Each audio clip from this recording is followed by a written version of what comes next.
dois m'écrire le lancement, quoi.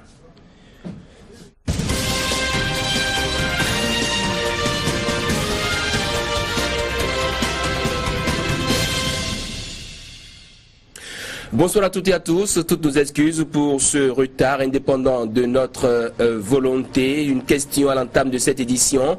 Les 4 pompes à motricité humaine prévues dans la commune d'Abomey-Calavi dans le cadre du PPEA2 existent-elles effectivement et fonctionnent-elles véritablement? La réponse à cette question dans un instant.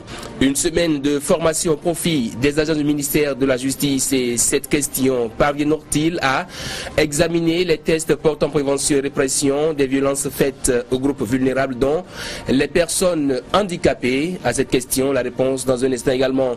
Au ministère des Travaux publics et des Transports, on évalue les différentes réalisations enregistrées au cours de ces 6 derniers mois pour entrevoir des projections. L'activité s'inscrit au titre de la revue du plan de travail annuel. C'est sur ces quelques lignes que repose la charpente de cette édition. Merci d'honorer ce rendez-vous.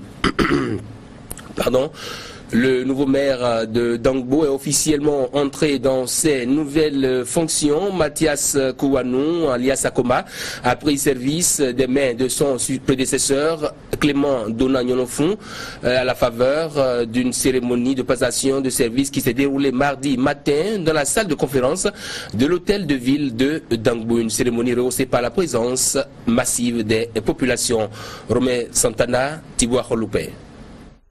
Trop exigu est devenue la salle devant abriter la passation de service entre les maires sortants et entrants de la commune de Dangbo. Parents, amis, partenaires, personnalités politiques et représentants du préfet ont honoré de leur présence la cérémonie. À l'entame, c'est le représentant du personnel qui a dans son adresse salué les 2 maires, le sortant, pour les efforts déployés afin de mettre la commune sur l'orbite de développement malgré les maigres ressources et pas assez souvent disponibles. L'autre, l'entrant, pour lui promettre le sérieux et le dévouement de l'ensemble des agents dans le travail. À sa suite, c'est le maire Clément Donagnolofun qui a mis l'occasion à profit pour dresser un bilan non exhaustif de son mandat, les 7 années passées à la tête de la commune de Dangbo. La tâche ne lui a pas été facile, a-t-il déclaré, à cause des divergences au sein du conseil communal. Néanmoins, il se félicite de ce qui est fait grâce à l'accompagnement et le soutien du personnel sous son autorité. Je ne vous marchanderai pas mon soutien chaque fois que vous me le demanderez. Monsieur le maire, vous avez désormais le gouvernail de la commune de Dangbo en main. J'ai confiance en vous et je crois que vous en ferez bon usage pour le bonheur et la quiétude des populations de Dangbo. Restez constamment dans la lumière, dans la justice et dans la vérité. Et vous verrez que tout vous marchera malgré les difficultés que vous rencontrerez. Le nouveau locataire de l'hôtel de ville de Dangbo mesure bien de son côté l'immensité du chantier qui se dresse devant lui. Pour le nouveau maire, c'est dans une démarche participative que le rêve tant nourri pour la commune va se concrétiser avec déjà la projection d'une journée de réflexion sur les questions préoccupantes de la ville. Nous sommes envoyés au charbon. Seuls les résultats à la tête de la commune permettront à nos mandants de savoir que nous travaillons pour eux et non pour nous-mêmes.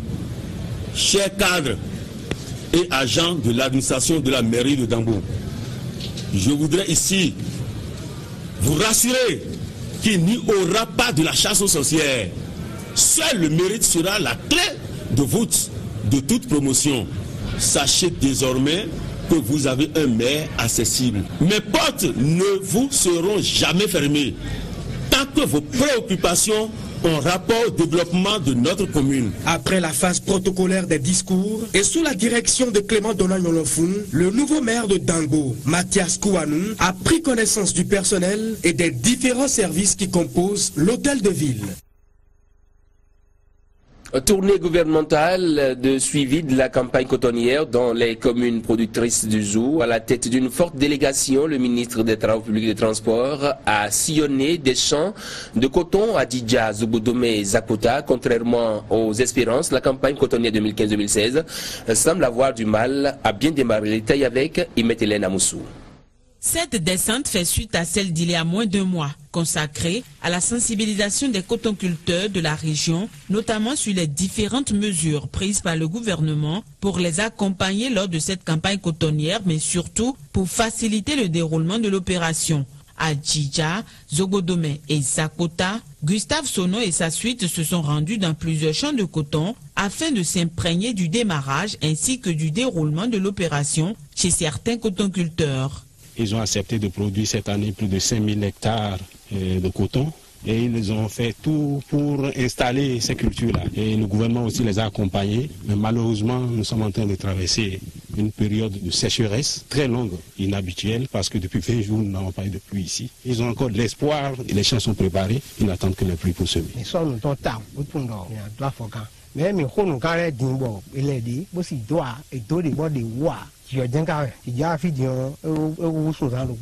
Techniquement, et ce qui est prévu, c'est que les semis doivent démarrer le 25 juin et aller jusqu'au 31 juin. Nous pouvons aller jusqu'au 10 août. Si jamais il pleut aujourd'hui ou demain, les producteurs sont prêts. À chaque étape, la situation est restée la même. Face à la rareté des pluies qui risque de porter préjudice à cette édition 2015-2016 de la campagne cotonnière dans notre pays, l'autorité ministérielle n'a pas tari de conseils à l'égard des producteurs. C'est un mécanisme de suivi qui est mis en place et qui consiste à apporter un appui moral aux braves producteurs. Aujourd'hui, nous sommes vraiment loin des prévisions, mais nous espérons encore pendant une semaine la pluie. Ils ont promis, si vraiment la pluie s'installe pendant une semaine, ils pourront atteindre les prévisions qui avaient été annoncées. Nous savons qu'ils ont de la peine, nous les assurons de notre solidarité et nous restons dans l'espérance. De toute façon, en dehors du courage, il n'y a rien qui vaille dans une nation. Et en dehors de la solidarité, il n'y a rien non plus qui vaille. Rappelons que pour cette campagne cotonnière, les prévisions sont estimées à 500 000 tonnes de production sur le plan national, avec pour le Zou et les collines, une superficie de 96 511 hectares à emblaver. Le réseau des associations et ONG des femmes africaines, en abrégé Rifonga Bénin, poursuit son combat pour l'égalité en politique entre hommes et femmes.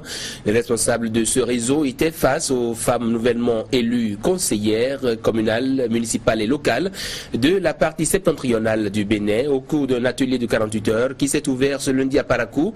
Ils entendent mieux outiller les femmes élues conseillères sur la notion de bonne gouvernance des collectivités locales. Lukman Wourou, Tchéou et Aboubakar Doko. Venus des départements du Borgo-Alibori et de la Takora Donga, ces femmes fraîchement élues conseillères communales, municipales et locales sont à l'école de la bonne gouvernance. Initiée par Rifonga Bénin, les présentes assises de 48 heures permettront à ces dernières de mieux participer aux instants de prise de décision au sein de leurs conseils communaux respectifs. Il est question ici que nous prenons engagement. L'engagement d'œuvrer pour une bonne gouvernance de la gestion des affaires communales, municipales et locales.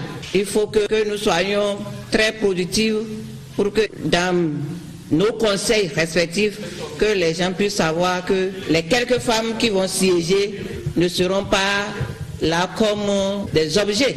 Elles seront productives dans leurs conseils. Cela fait déjà plusieurs années que le Rifonga Bénin accompagne les femmes engagées dans l'animation de la vie politique du Bénin et au renforcement du leadership féminin. Et les femmes élues conseillères communales peuvent toujours compter sur ce réseau tout au long de leur mandat. Un nombre infirme, la voix ne va pas porter. Donc, sinon, c'est pour cela que nous nous sommes toujours bataillés pour avoir quand même un certain nombre dans les conseils. Et nous allons toujours les accompagner et pour que vraiment elles puissent être productives au sein de leurs conseils. Les travaux se déroulent autour de plusieurs thématiques, mais ces thématiques se résument aux principes essentiels de la bonne gouvernance des collectivités locales et la part de responsabilité de la gente féminine. Une initiative saluée à juste titre par les participantes. Toute ma gratitude envers Rifonga pour tout ce que Rifonga fait à l'endroit des femmes élues. Toujours, elles nous accompagnent. Elles ont commencé par nous accompagner depuis et nous sommes en train de voir les fruits. Tout d'abord, comment faire pour amener nos hommes, nos maris, nos frères à nous accepter comme femmes politicienne. Avec ces assises de 2 jours, les femmes élues conseillères du Septentrion repartent mieux imprimées en ce qui concerne la gestion des affaires communales, municipales et locales. 4 pompes à motricité humaine ont été prévues dans la commune d'Abomey-Calavi comme faisant partie du lot 6 réalisé dans le cadre du PPEA 2 eau potable qui pose actuellement problème. Ces pompes existent-elles effectivement et fonctionnent-elles véritablement? Réponse à ces questions dans ce reportage qui porte la signature de Tanguy Agoy et Henri Ganti. Un endroit désert et calme, avec un environnement plutôt sale et un aspect d'un autre âge. La pompe à motricité humaine installée à Tokome dans l'arrondissement d'Akasato est pourtant récente. En tout cas, l'épigraphe est sans équivoque et renseigne sur son acte de naissance. Et au sujet de sa fonctionnalité, un témoin est là pour en établir l'évidence. Je ne me rappelle plus vraiment la date précise à laquelle ils ont démarré les travaux. Ce dont je me souviens, c'est que les travaux ont pris à peine 2 jours. Une semaine après, ils ont installé les machines. Nous avons commencé l'exploitation il n'y a pas longtemps. À l'autre bout de la commune, dans les méandres verdoignants de ce même arrondissement, il y a Sédégbé, un autre quartier du village d'Adjagbo qui a aussi bénéficié de cette attention du programme. L'infrastructure est perdue dans une brousse et ceux qui en connaissent l'utilité en font déjà usage. Et la débandade à la vue d'étrangers explique le sentiment d'illégalité qu'ils ont de profiter d'un ouvrage pas encore mis en service. Ils étaient fatigués d'attendre.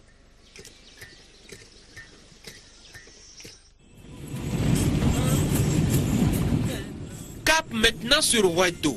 C'est un autre arrondissement de la commune d'Abomey-Calavi. Dans la zone dite militaire, une autre pompe soulage les populations environnantes de leur souci d'antan à la recherche d'eau potable.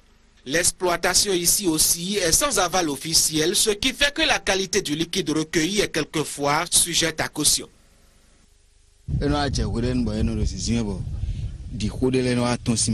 Il y a des jours où l'eau qui sort est sale, malodorante aussi, mais c'est de façon occasionnelle. Et généralement, ça ne dépasse pas 1 ou 2 jours. Nous attendons donc que cela passe avant de reprendre de puiser.